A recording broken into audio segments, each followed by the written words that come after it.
to Expats Everywhere. Can you tell us your name, where you're from, and a little bit about yourself? My name's Arlie. I grew up in Atlanta, Georgia. I love football and food, two of my favorite things. All right, great. What countries have you worked in, Arlie? I worked in Malaysia and Singapore, and I did 2 months student teaching in Morocco. All right, what was Malaysia like? It's really similar to Singapore, but also really different. It's an interesting dynamic to have because they both are traditionally from the same culture, but over the last 50 years since Singapore split, things have gone in very different directions. So there's roots that are very, very similar, but then more modern things such as the way houses are built or the way the government runs that are very, very different. Okay, so what was it like working in Malaysia? It was really, really interesting because there's so many things with expats that are gray areas. So they'll say one thing, but then it's really another thing, or they'll keep passing you through different people in the government and nobody gives you a straight answer. I'm sure a lot of people can relate with that. So you're trying to do what you've come there to do. So for me, it was teaching, but then sometimes you're like, well, is this allowed or is this not? And you just sort of try to navigate situation by situation. But the people are really warm and very, very friendly and really willing to help you out on a local level. It's just the government that can be a little, okay, yeah, great. Okay, so you were a teacher there. Mm-hmm. What city were you teaching in? I was in Kuala Lumpur in the suburb Subang Jaya. All right, so what was it like teaching? My class was very small. We were officially a learning center, which is a little bit different from international school. So we weren't regulated by the government, and we were also very small. I had 2 Malaysian students, and then the rest were expats from the States, but most of them had never lived in the States, and most of them had lived in Malaysia their whole life. So it was a really cool dynamic to have kids who knew all about the local culture, and then other kids who were a little bit more padded from it, and then adding together. And it was truly a very global classroom. And it was, you just had a lot of opportunity because they were very free and very open in the classroom to share about their very, very different backgrounds. Like a lot of different religions that they had been exposed to, and so you heard a lot about like Buddhism, Hinduism, a little bit like Taoism, other things. The dynamic was just really, really cool, and the ability to learn from each other, even though it was small, was incredible. So what did a typical day look like at work? Well, there's not very good public transport, so one of the teachers had a car, so we all met at the bottom of the condo that we lived in. We lived in different flats, and then piled into this one tiny car and drove to school. And then we were just in a building. We were on the 3rd floor in an industrial area in a complex there, and did school all day. There weren't very many ECA, like after school activities. So pretty much it was 8 a.m. to 3 p.m. and it ran like an American classroom because we offered the American curriculum. But our school was 1-to-1. All of my kids had iPads, so all of my activities could be centered around technology and research, and it just made them very open to the world, even though we were in the same classroom all day. So did you use a lot of technology there? Oh yeah, a lot of technology. We had Apple TV in every classroom, so I was able to share student work quickly and efficiently. A lot of our high school and middle school classes were online, and they did Skype sessions as best they could. It's a 12-hour time difference still, so that's a little bit difficult. But they did collaboration projects with other schools around the world. We did a little bit of a letter exchange with our school here in Singapore. Yeah, it was just a really good location to spread out and use the technology to connect with people and to share our ideas beyond just the classroom. All right, so did you know any other expats who weren't teachers? I did, actually. I had a lot of British friends. One was an architect. Another one works for a nonprofit.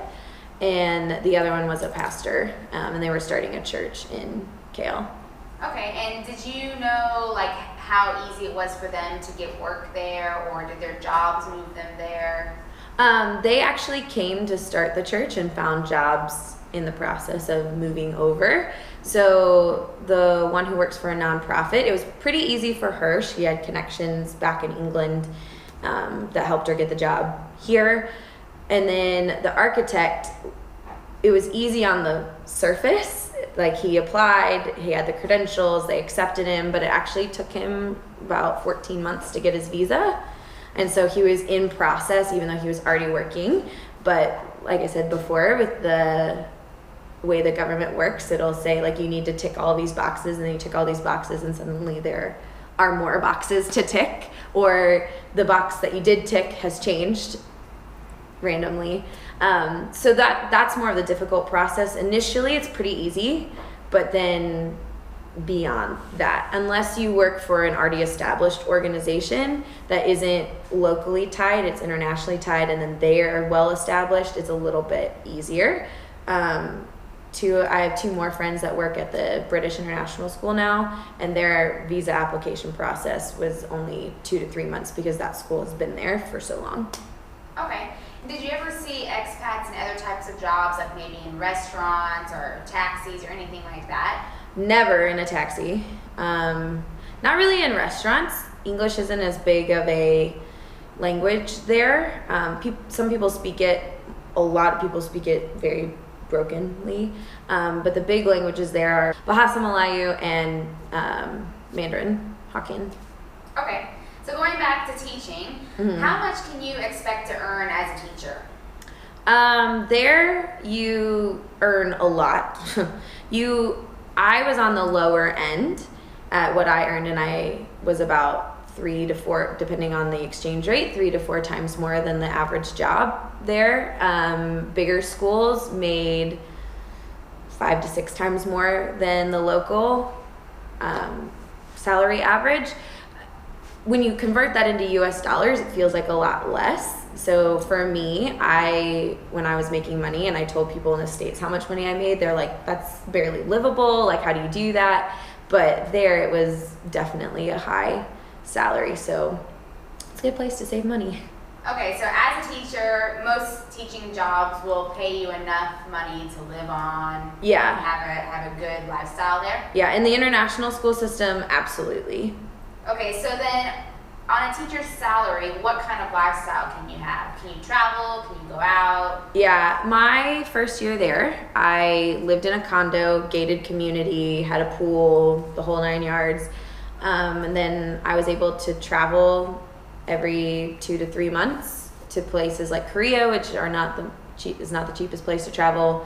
Bali, and I was able to stay in Bali at a resort, and never really broke the bank. And we flew everywhere, so you can definitely travel. You can live a pretty high lifestyle. I ate out a lot, but I ate a lot of local food, so you gotta find your balance there, and then still saved money. All right, so on that kind of lifestyle, how much about could you save? I would say if you are a very frugal, savvy person, you could definitely save $2,000 to $3,000 a month. If you are like me and very in the moment, I usually did about $500. Okay, great. So let's say someone has a job, they're moving there. How much money should they have in their bank accounts just to get started? It depends on what you're willing to sacrifice for a little while. It is, like I said before, very little public transportation unless you're in the city center. So you would need to have enough money saved to buy a car. I would say for a decent car, 10,000 ringgit. For a nice car, 20 to 30,000 ringgit, which is about like $3,000 to about $10,000 if that's what you're wanting to get. If you're willing to take taxis or try to figure out the buses or the trains, then you can save that once you get here. As far as housing goes, I would say have a couple of months rent stacked up just for different fees that might pop up, or contract fees. So it really depends on where you're staying. I would budget 2,000 to 3,000 ringgit, depending on where you're staying. I stayed in a nicer area, and it was about 3,000 ringgit a month, so that's $1,000 to $2,000. And for food, just to start off with, as you're getting used to local food and the different types of oil and definitely the spice level of things, I would budget probably 2 to 3 times more than you would normally spend, because you're going to be paying for the extra comforts of what you know from the West. They have a lot of like mac and cheese and salad dressings, things that you recognize from the West that are more expensive, but they have it and it is available. So I would budget probably $300 or so for groceries the first few months, just as you're transitioning into what you do like, what makes your stomach upset, what doesn't, because it's not quite as regulated there, and they have a lot of produce from China, so it can be hit or miss with the quality of that, because sometimes things from China are great, and then other times you get it and you're like, I'm never eating that again. So yeah. Okay, so what about packing? What's the weather like?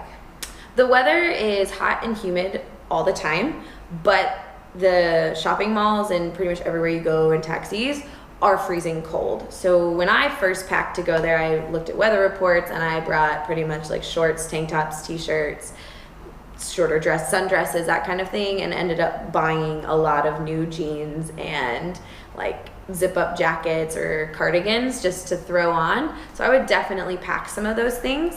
Also, you're going to travel a lot, and you'll find that a lot of like you get climatized to the warm weather. So when you go to these places that are in the 60s or 70s, whereas before you were like, oh yeah, jeans and a t-shirt, totally fine, you're like, oh my gosh, it's so cold, I can't handle it. So definitely bring those things with you, even if you don't think you'll use them. It's definitely better to have them, because a lot of Western sized clothes and Western style clothes can be a little bit pricier. Okay, was there anything specific that you couldn't find there that you're like, definitely bring that with you? In Kuala Lumpur, not really. Like, I had access to anything that I truly needed, other than very region specific items from the West. Like, I'm from the South, so there's a specific type of tea bag that we use to make sweet tea. Can't find that anywhere. So I brought that with me. So if there's something that is very near and dear to your heart that you really, really love, I would go ahead and just bring a little bit of that with you. But most foods, most clothing, like they have H&M, Forever 21, they have all these clothing stores that are recognizable, and you'll be able to find things. Shoe sizes, I had friends who have really big feet, they were still able to find shoes. They have Nike, Adidas, so. Okay, well, let's shift gears a little bit and talk about safety. How safe is it there, and did you feel safe? I felt safe, but I did a lot of things that I probably shouldn't have done, / I just ignored things that were good. If you're smart, it's a pretty safe place to be, but it is definitely one of those places, if you are a single white woman, you should not really be out after dark by yourself. Like, definitely go out after dark, you know, it's not like you'll be dragged into an alley immediately, but make sure you've got a group of friends and like a phone that works. So for example, I didn't have an actual phone. I had like this little Nokia phone, and very rarely remembered to bring it with me anywhere. So if I was out at night, like I often couldn't contact anybody if there was a problem. So that was not wise, and you should definitely not do that. But yeah, it's like any city in the States, really. Like, just think about being safe. Be aware of your surroundings. Don't be anywhere at 2 a.m. It's probably not the best thing. If you're in a taxi, I always use the taxi app. So people were able to track like where I was going, and I could say like, this is when the taxi got there. And, you know, I usually just told my friends before I left anywhere, I was like, hey, I'm getting in the taxi, I should be home in like 30 minutes. And then, you know, if they were worried about me, they could text me / they could say, hey, she got in a Grab taxi at this time. And that would be a little bit more streamlined. Also, a good thing to note is that the police are not really your friend. if you have trouble, you're going to want to contact somebody you know, not the police straight away. They love their bribes. Like, I hate saying that, but especially if you are a white person, like, that's just how life goes there. So if you are in trouble, it's better to run into a store or a mall than it is to try and find a police officer. All right, good information. Thank you. So changing a little bit, how did you meet people? I joined a gym. So I'm a very outgoing person. So I met like my trainer, and then through talking with my trainer, like I talked to other people in the gym. Going to church, I went to a very local church. So I made friends with people in the church, and then we went and did things outside of that, and like on hikes and just going out at night. And then I had friends from other workplaces and would go to events with them. It's a little bit harder in KL to meet people organically just because of transportation limitations that I had.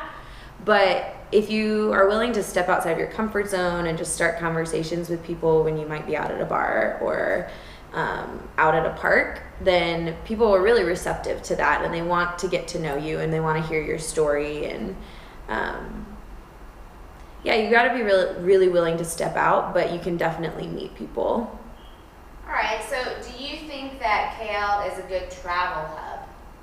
It's an awesome travel hub. It is the home base for AirAsia, which is the #1 travel or budget airline in Asia, and it's actually incredible how much cheaper flights are out of KL versus other places. And then from KL, they travel to every destination on every route is through KL. So it's really, really awesome.